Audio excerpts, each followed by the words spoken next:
మీ సొంత ఇంటి కళ ఈ సినిమాలోనే, ఈ సినిమా షూటింగ్ టైంలోనే తీసుకున్నారు. ఎక్కడ తీసుకున్నారు అని అడుగుతాను. హైదరాబాద్ అడ్రస్ వద్దు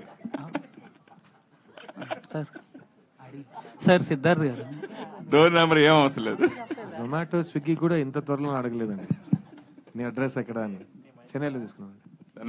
మా అమ్మ నాన్న ఇల్లు దగ్గరే తీసుకున్నాను.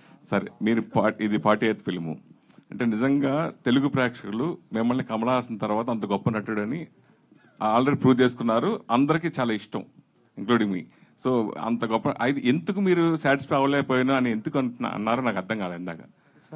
నటుడిగా, ఆర్టిస్ట్ గా సాటిస్ఫాక్షన్. ఒక ఆర్టిస్ట్ ఎప్పుడు సాటిస్ఫై అవ్వకూడదు సార్,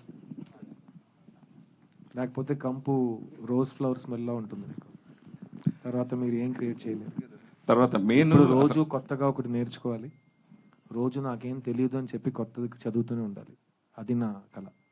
తర్వాత మెయిన్ నిజంగా సొంత ఇంటికి ప్రతి ఒక్కరికి కావాలని కోరుకుంటారు. చాలా మంది ఈ మధ్యన రియల్ ఎస్టేట్ వాళ్ళకి బలైపోతున్నారు. సామాన్య ప్రేక్షకులు చాలా మంది బలైపోతున్నారు, అలా మోసపోతున్నారు.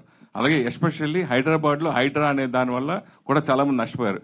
ఈ సంఘటనల గురించి మీరేం చెప్తారు? ఏం చెప్పలేనండి.